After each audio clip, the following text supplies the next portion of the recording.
Welcome to Comic Power. I am your host, Comic Killer 72. This segment today is called Wicked Wednesday. If you didn't know, Wednesday is the new release for new comics that come out every week. These are my recommendations for the best books to pick up on Wednesday. I will also name one book to be the speculation pick of the week. I know you guys are here primarily for New Comic Day, but there's more going on with the channel besides that. At the top of the homepage, it's going to say Home, Videos, Playlists, etc. You want to click on playlists, and when you look in there, you'll see predictions, top 10s, special reports, just many different programs about comics, and all broken down by category. So if you want to binge watch, click on the subject of your choice, and it will play them back to back without stopping. Thank you for your support and helping make Comic Power #1 in its category. So welcome, longtime followers and newbies alike. Don't forget to subscribe and share these videos on social media so others can learn about the channel to make it grow. I just want to conquer the galaxy. Is that too much to ask for? Okay, let's do what we came here for. DC Comics has given us Batman #17. This is part 2 of I Am Bane. DC is absolutely giving you a new Batman book every week because they're publishing every 2 weeks with Rebirth.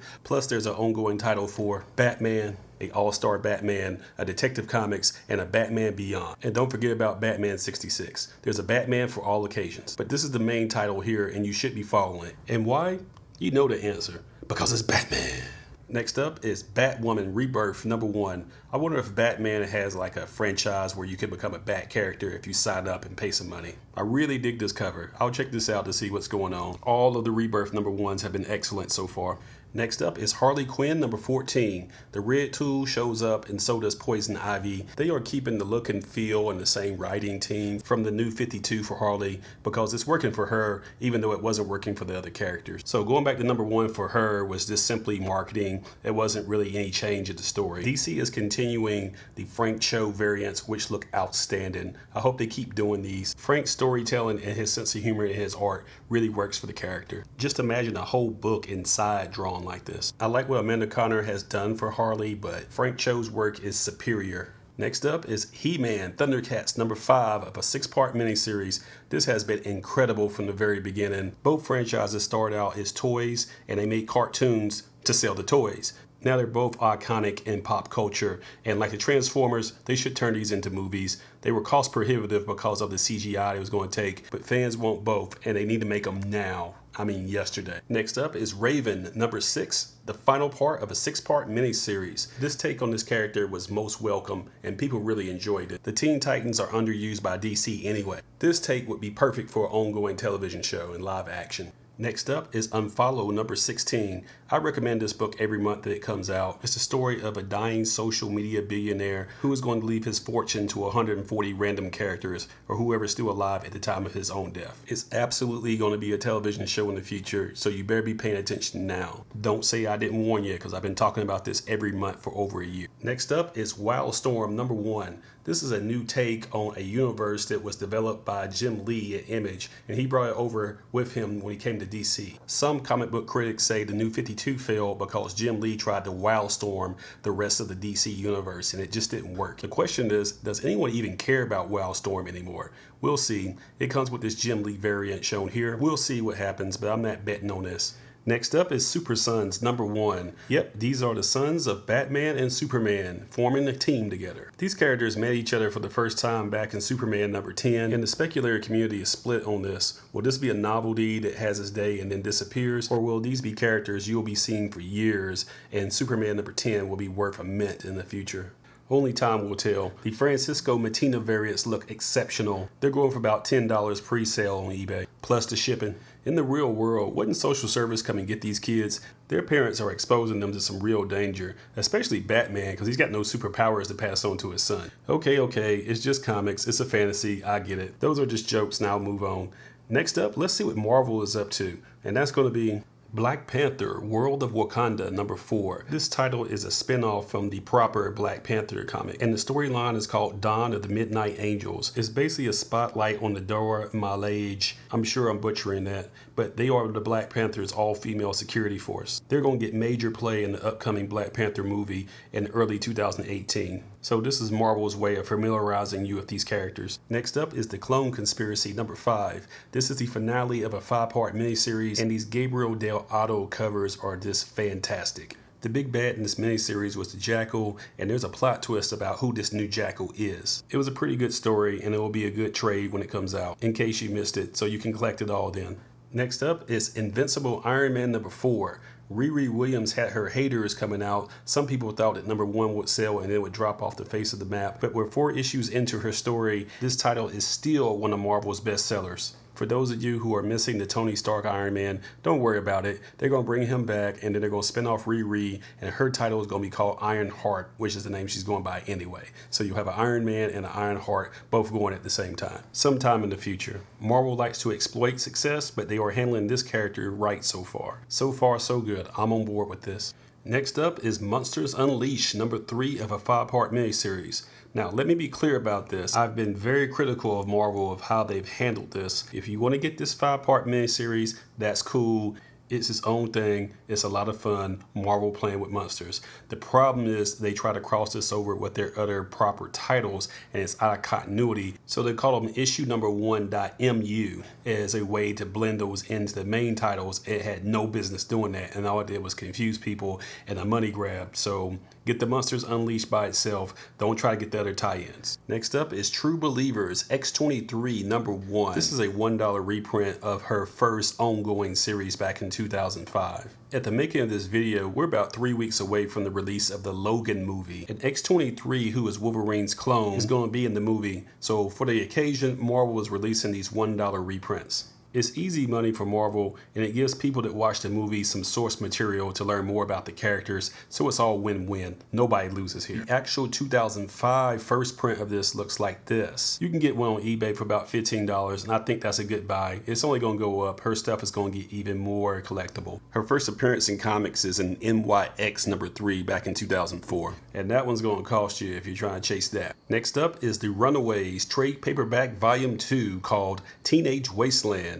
This collects volume 1 issues number 7 through 12. These characters have been confirmed to have their own TV show coming in the future. They're the sons and daughters of supervillains. They don't know that their parents were supervillains, and when they do find out, it really rocks their world. Their first appearance is in The Runaways number 1 from 2003 by Brian K. Vaughan. In 2005, Marvel had already started casting for The Runaways, but they decided to scrap it and concentrate on the Avengers. Great decision. Next up is our report on independent comics and small publishers.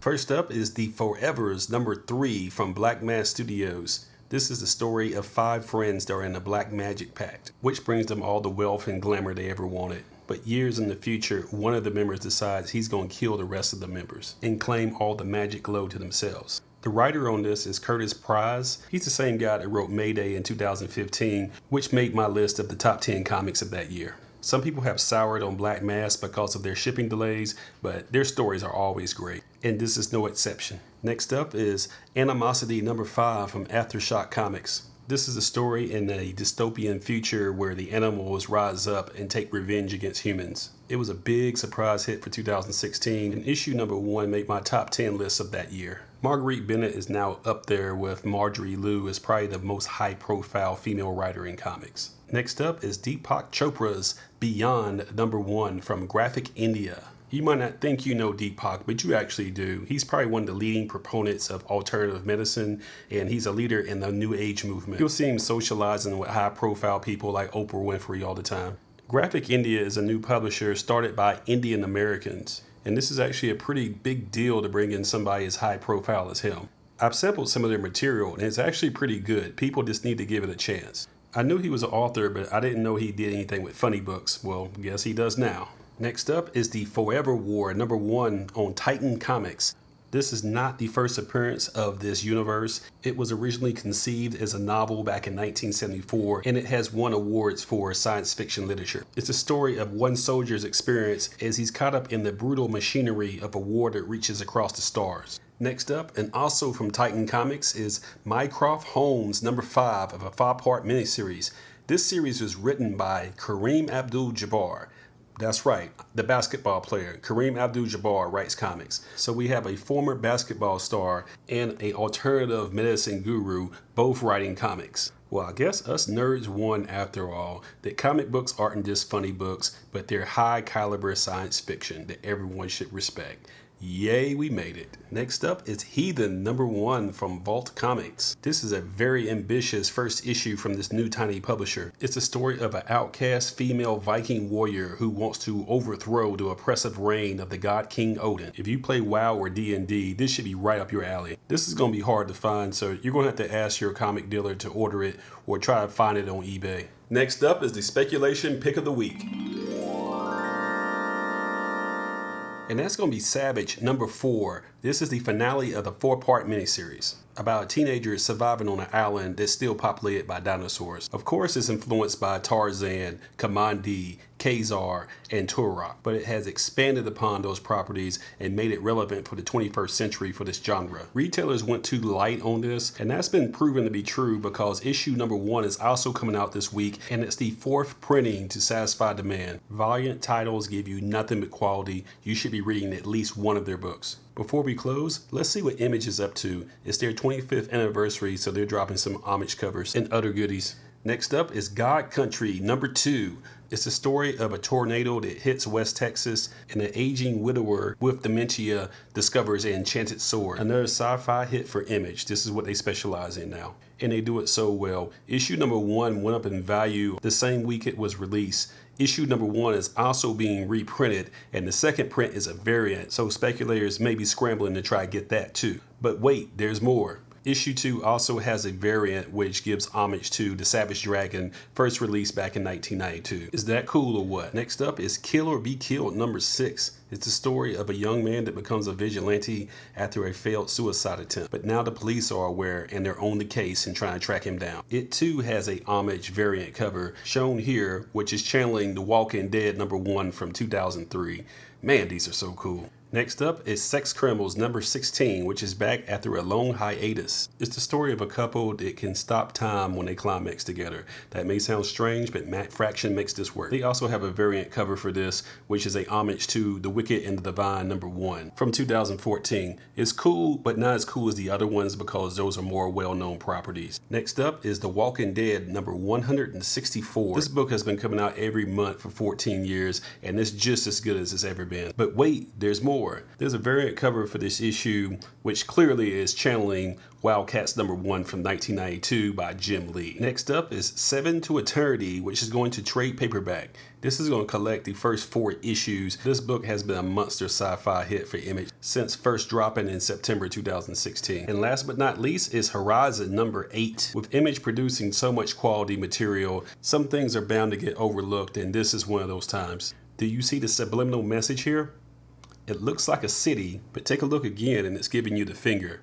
That's pretty clever. Show it to your friends and see if they get it. That's about it for today. Thank you for watching Wicked Wednesday, where I review all the new comic books for a new comic day. Be sure to follow my blog at comicpower.net. On social media, follow me at facebook.com/comicpower.net and comicpower-universe.tumblr.com. And don't forget twitter.com/comicpowersub. I also sell comics on eBay at this link. This is Comic Killer 72 for Comic Power saying bye-bye.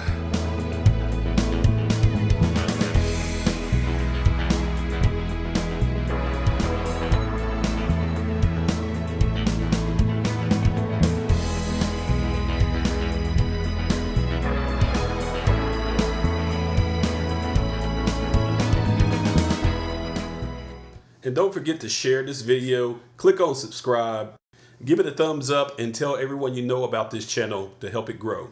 Thank you for your support.